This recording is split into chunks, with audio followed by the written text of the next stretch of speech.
Thank you. Yes, FGB man. Be strong in the Lord.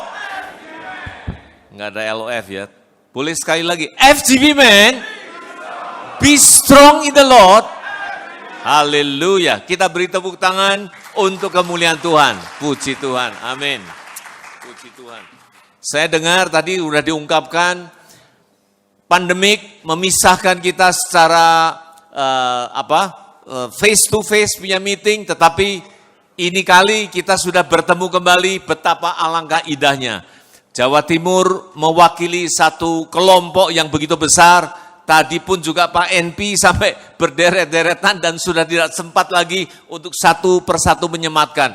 Memang begitulah teman-teman, Bapak Ibu nggak ada ibu-ibu, Bapak-bapak sekalian, biarlah kita bertumbuh bersama di dalam kebenaran firman Tuhan, amin.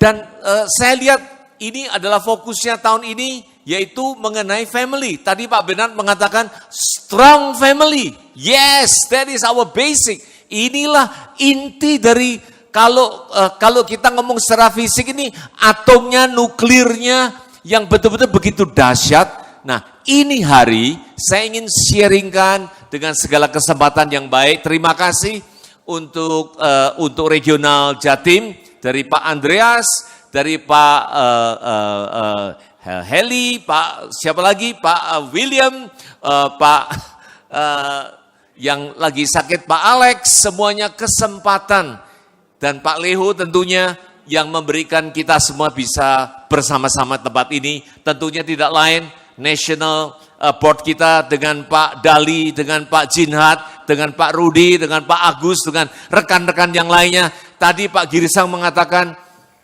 dasar dari FGP itu yaitu tanpa pamrih. Amin. Kita beri tepuk tangan untuk kemuliaan Tuhan.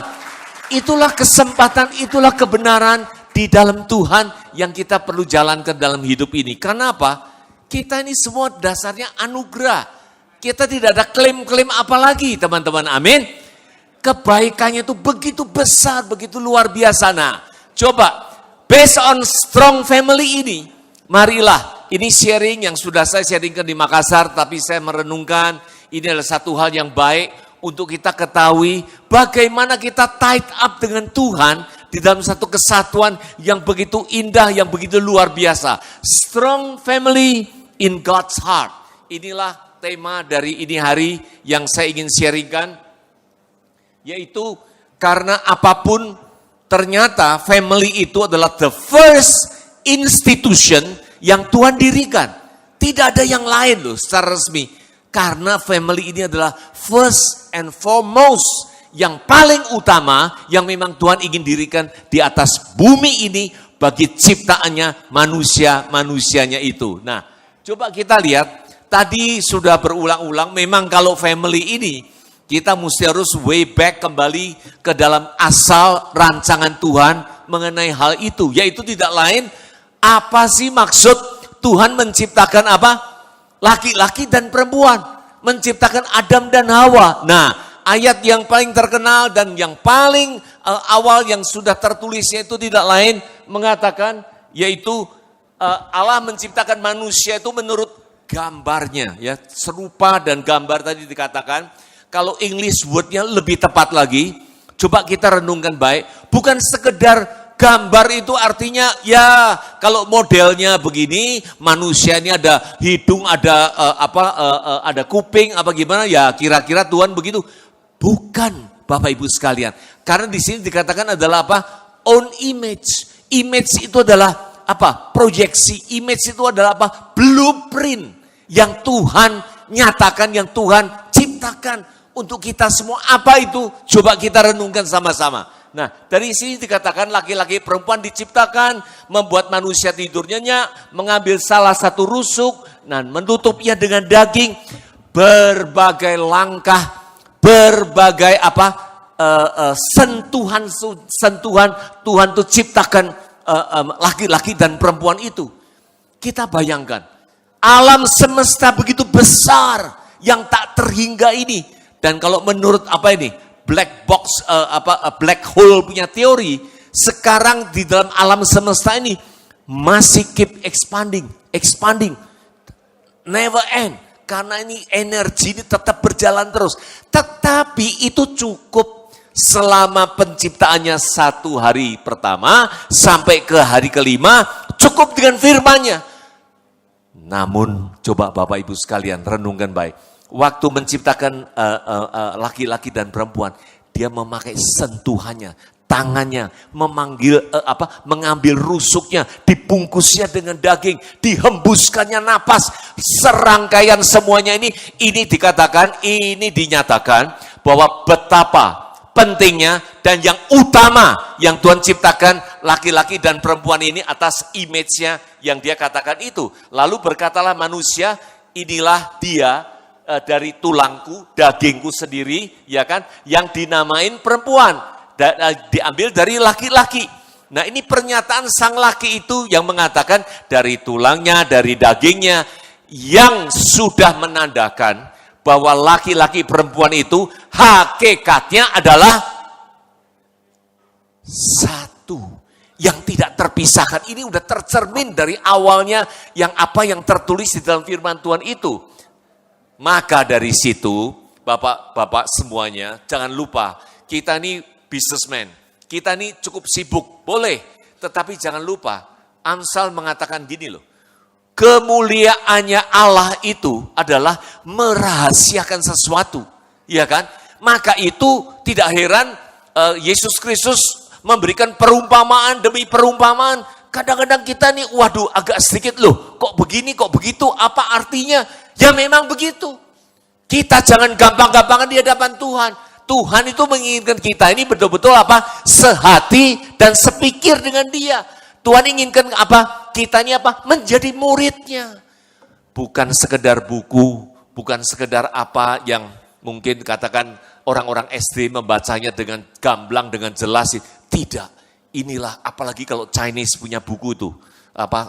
Qing Te Chen dan sebagainya itu betul-betul idiom-idiomnya begitu banyak. Yang memang inilah orang yang pintar, Allah yang maha kudus ini ingin menyatakan kemuliaannya ini dengan rahasia-rahasia itu. Nah, kita ini di Amsal 25 mengatakan kemuliaan raja-raja untuk menyelidiki sesuatu.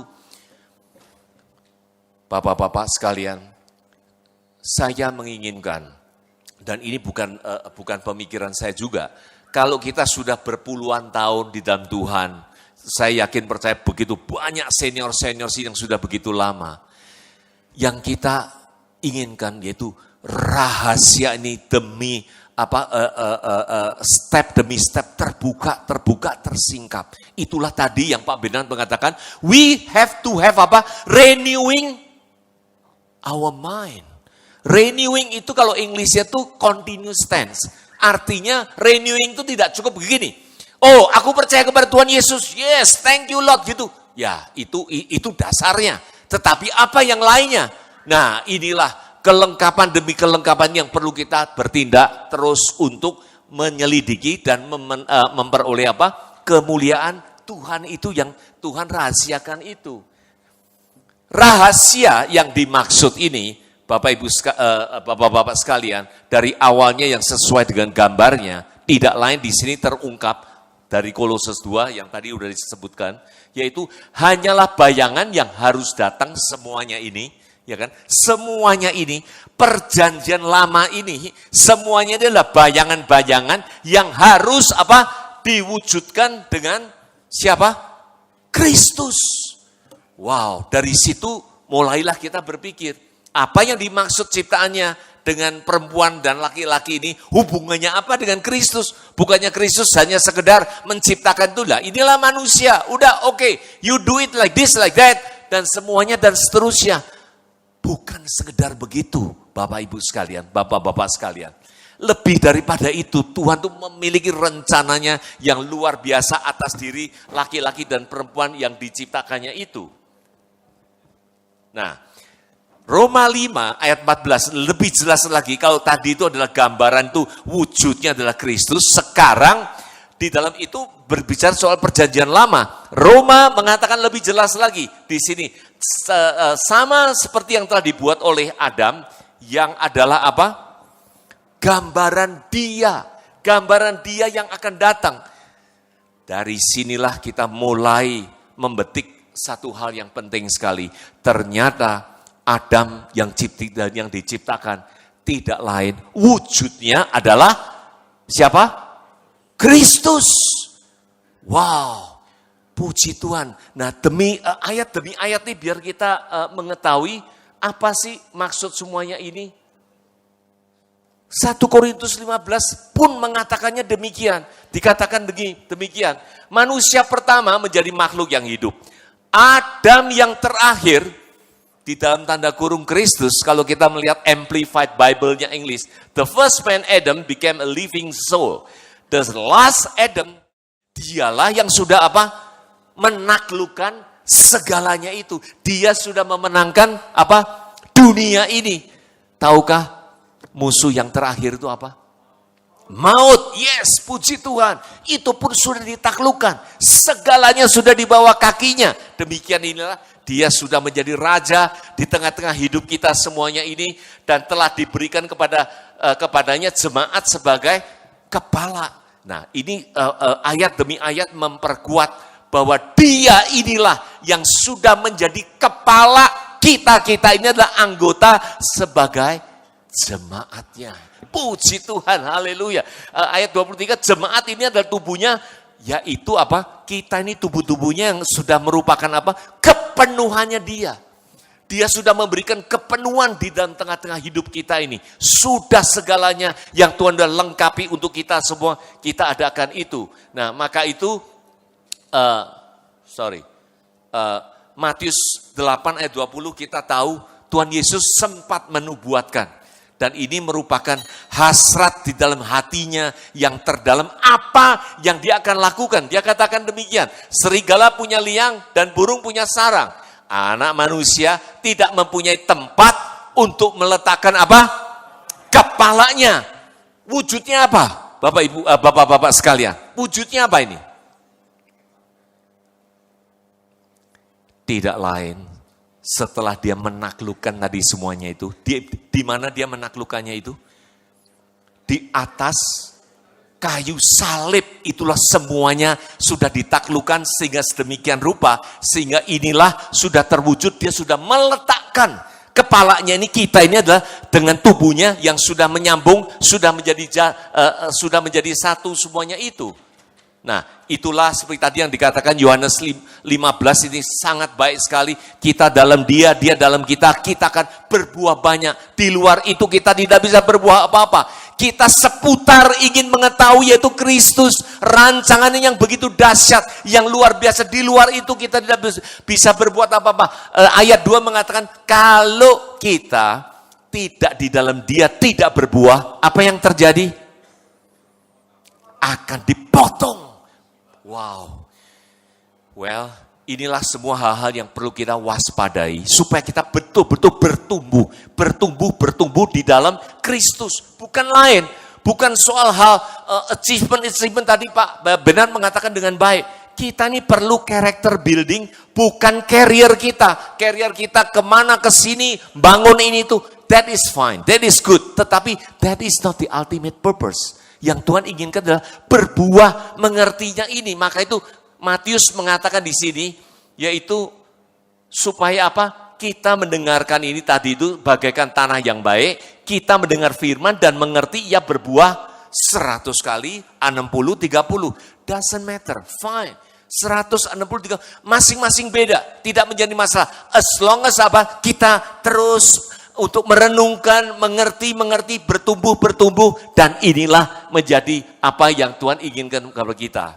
1 Petrus terakhir mengatakan demikian. Kalau kita sudah tahu dasar hubungan kita dengan Tuhan, adalah tidak lain Kristus, kita ini adalah jemaatnya, dia ini adalah kepalanya. Biarlah kita mulai dari dasar itu, hidup kita yang bijaksana.